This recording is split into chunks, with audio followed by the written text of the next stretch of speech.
Pertama, saya katakan pernyataan beliau itu berpahala. Berpahala malah. Berpahala. Kok bisa, Pak? Nanti kalau nggak sepakat bisa kita diskusi. Makanya saya tadi di depan mengatakan kita ini hatinya udah kotor. Kenapa kita sibuk dengan hal-hal yang akan nambah kotor hati kita? Betul. Assalamualaikum warahmatullahi wabarakatuh. Saya Badrus Basalamah Nahdia yang mukanya mirip Tengku Wisnu.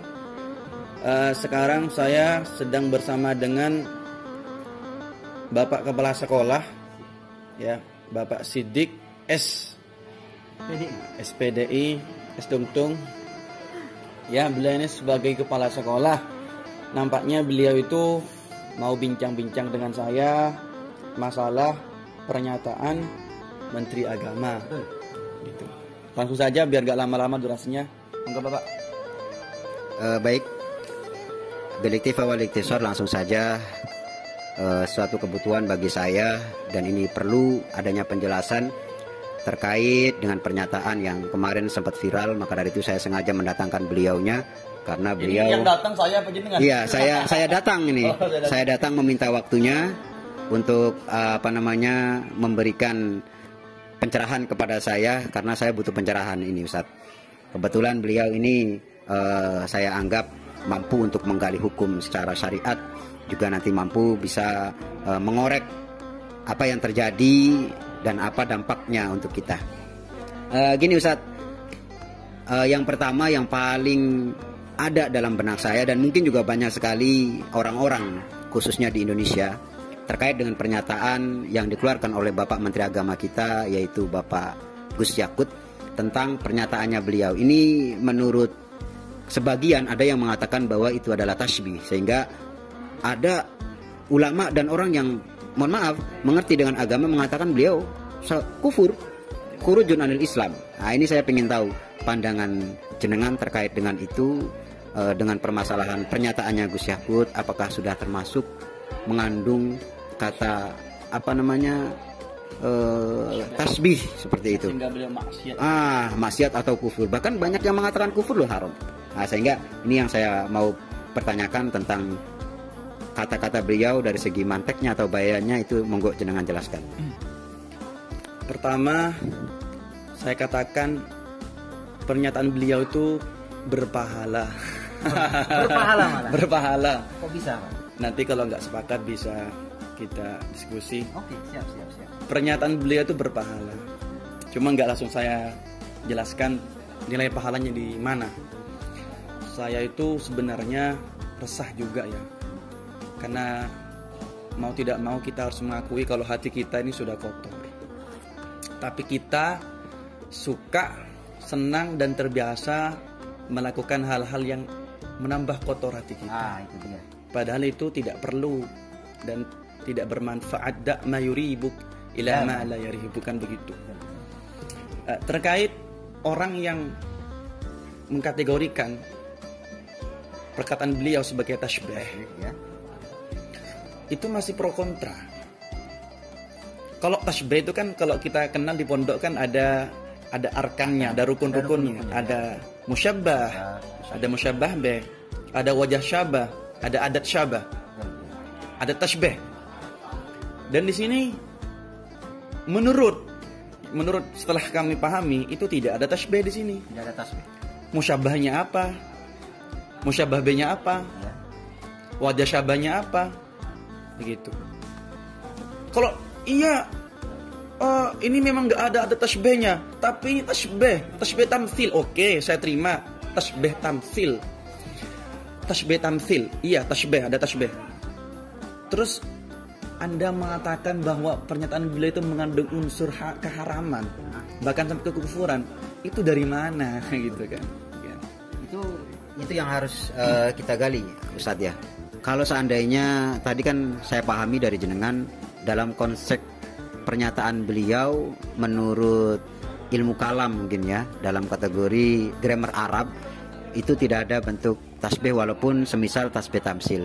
Artinya kalau seandainya seandainya kita memaksa bahwa itu ada tasbih, seumpama ini ada tasbih karena beliau secara tidak langsung mungkin ya yang mereka pahami, dan ini juga banyak sekali saya tangkap bahwa ada penyerupaan dari Menteri Agama menyerupakan toa, ya kan? Suara toa yang dikeluarkan dari muadzin menyebutkan kebisingan di sekitarnya dengan suara gonggongan anjing yang juga membisingkan di sekitarnya. Apa itu tidak bisa diterima dalam bentuk tasbih itu, Ustaz?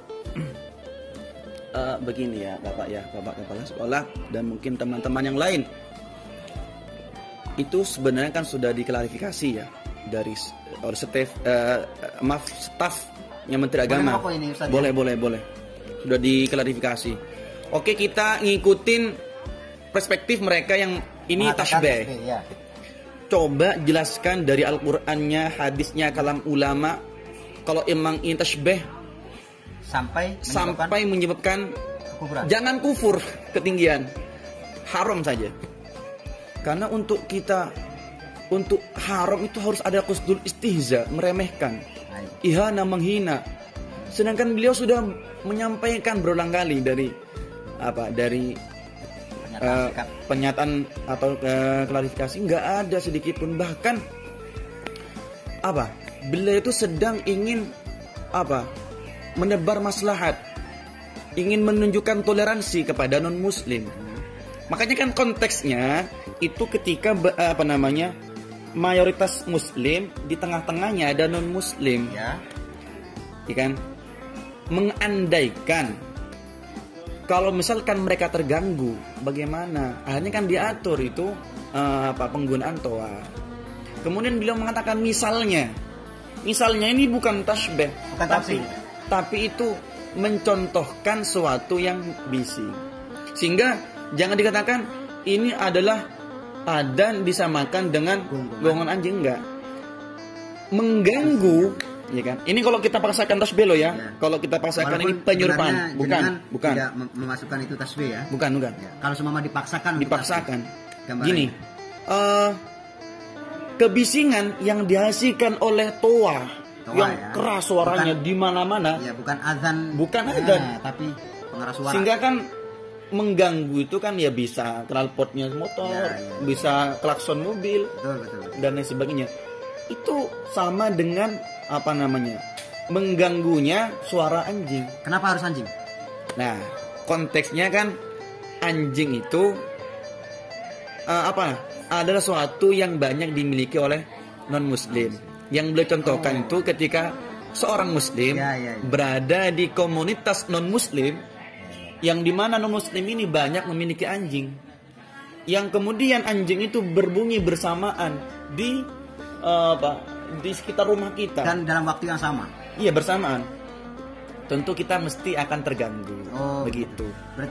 Berarti secara tidak langsung Gus Yakut itu luar biasa ya, sampai mengambil contoh suara gonggongan anjing itu, karena luar biasa. Iya, luar biasa karena beliau melihat ke depannya mungkin begitu ya. Sekarang gini, Ustaz. Ini yang sangat menarik tadi. Iya, tadi jenengan mengatakan bahwa pernyataan Gus Yakut berpahala. Dalam konteks syariatnya itu gimana? Dalam ilmu fikihnya itu bagaimana itu? Coba dijelaskan. Begini. Pertama, kita tadi katakan ini tidak ada unsur istihza, ihana. Kemudian kita ngelihat dari niat beliau. Niat beliau itu kan niat ingin menunjukkan toleransi kepada non muslim. Ingin menunjukkan bahwasannya Islam itu bukan karena mayoritas kemudian semena-mena, enggak. Kemudian beliau tuh niatnya adalah ingin menjaga kerukunan antar umat beragama. Iya. Karena beliau Menteri Agama, bukan agama Islam saja ya. Iya. Loh, ini berpahala. Niat seperti ini berpahala. Dibentukkan diucapkan, dinyatakan dengan bentuk yang seperti itu. Ini kalau secara fikih pernyataan beliau itu berpahala. Karena kenapa? Karena dilandaskan dengan niat yang baik dan beliau itu tidak merasa bahwa sedang menyakiti siapapun, tidak sedang ingin menghina siapapun, dan dengan niat yang baik. Berarti pahalanya itu dilihat dari konsep niatnya dan beliau tidak ada perasaan sedang menghina, merendahkan, tidak ada. Ya, jadi karena posisi beliau sebagai Menteri Agama bukan hanya agama Islam saja, maka konsekuensinya beliau juga harus melindungi agama non Muslim atau yang minoritas apalagi gitu ya. Terus ini mungkin pertanyaan terakhir Ustadz. Ada 2 pertanyaan terakhirnya ini. Ini yang perlu Ustadz jelaskan nanti. Yang pertama, ini beliau itu kan kita tahu sendiri, beliau putra daripada ulama besar. Beliau juga pengurus di Nahdlatul Ulama. Kita sebagai warga Nahdiyin, pernyataan beliau seperti itu bukan sesuatu yang mustahil meresahkan masyarakat. Beliau sebagai Menteri Agama, beliau juga sebagai tokoh di Nahdlatul Ulama, Nahdiyin, warga Nahdiyin. Pernyataan itu mau tidak mau ini sudah menyebar viral dan meresahkan masyarakat. Tanggapan Ustadz gimana? Yang pertama. Yang kedua, patutkah menurut Anda ini, menurut Ustadz ini, patutkah sosok beliau sebagai Menteri Agama dan beliau sebagai putra dari Kiai Besar Nahdlatul Ulama, patut enggak menyatakan pernyataan yang seperti itu? Terima kasih. Mungkin saya jawab dari pertanyaan yang kedua dulu ya. Saya tidak akan mengkhususkan kepada beliau siapapun orangnya, apalagi itu tokoh. Jadi tidak boleh menyampaikan hal-hal yang dapat meresahkan masyarakat, menyebarkan fitnah. Tidak boleh siapapun orangnya, begitu. Apalagi seorang tokoh, begitu. Tapi kalau bertanya sikap saya bagaimana? Tadi kan dikatakan beliau itu tokoh. Maka kalau beliau tokoh, kita harus memposisikan beliau sebagai tokoh. Kita menyikapi orang yang di pinggir jalan gak sama dengan kita menyikapi tokoh. Jadi kita harus taruh adab. Kalau kita menuntut beliau itu, nyebut beliau sebagai Gus, sebagai keluarga kiai, ya maka kita harus memperlakukan beliau sebagai Gus. Bagaimana ya, kita harus sowan, tanya maksudnya apa, alangkah baiknya bukan seperti itu. Jangan kita ada kesalahan, ada orang kesalahan malah kita nambah masalah. Caranya apa? Ya kita keluar-keluar, menebarkan kebencian. Iya. Sehingga masyarakat tambah gaduh, yang benci tambah benci, ya kan? Yang nggak suka, yang mendukung beliau pun juga nantinya akan benci juga sama yang menghujat beliau. Artinya tambah rame. Makanya saya tadi di depan mengatakan kita ini hatinya udah kotor. Kenapa kita sibuk dengan hal-hal yang akan nambah kotor hati kita? Betul. Ya sikap saya tetap hormat kepada beliau karena itu, dan juga beliau kan manusia. Meski niat beliau baik, tapi mungkin cara beliau itu tidak sesuai dengan norma-norma etika kebanyakan orang gitu. Jadi kalau posisi saya gimana, saya tetap hormat kepada beliau, dan tapi agak menyayangkan juga karena meskipun yang beliau sampaikan itu benar, tapi mau tidak mau kita harus akui sudah ramai masyarakat, mungkin begitu. Ya, terima kasih Ustadz. Ini sebenarnya jujur saja saya paling malas ya berdebat dengan semacam ini, menghujat sana menghujat sini di media sosial. Saya paling malas. Makanya ketika ada kesempatan untuk bertanya kepada Ustadz yang mungkin lebih ahlinya daripada itu, maka saya beranikan diri untuk bertanya. Jadi sebenarnya ya alhamdulillah setelah ini saya dapat pencerahan yang semacam itu, dalam artian kita introspeksi diri kita dan memposisikan seperti tadi sikap panjenengan, memposisikan siapa aktor yang mau kita bicarakan, kan gitu kan. Kalau itu levelnya adalah beliau putra kiai, maka ya harus kita ta'adzuban kan. Setidaknya kita harus punya adab sebagai warga Nahdiyin. Terima kasih Ustaz sudah memberikan pencerahan. Siap. Alhamdulillah. Jadi poinnya apa? Pernyataan beliau berpahala. Ini yang harus kita catat ya. Jadi pernyataan beliau berpahala karena muncul dari niat sebagai Menteri Agama memberikan perlindungan kepada minoritas gitu ya. Oke, terima kasih Ustaz.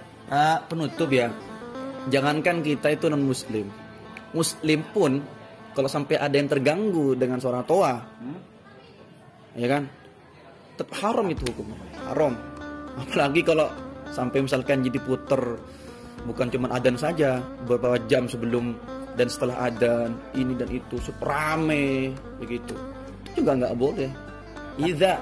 Tapi yang jelas itu keputusan Menteri Agama itu bukan pelarangan adzan ya. Bukan. Jadi kita itu ada dua perspektif. Kalau kita sebagai orang yang bukan takmir masjid, ya kita harus paksa diri kita untuk ya apa caranya kita tidak membenci kegiatan-kegiatan yang ada di masjid. Betul, harus. Kalau kita berada di takmir, maka kita harus mengatur jadwal-jadwal yang mana yang harus dikeraskan suaranya dan harus mengatur volumenya berapa agar tidak ada menyakiti kepada orang lain, karena itu termasuk sesuatu yang diharamkan. Kita sepakat begitu ya. Terima kasih. Oke.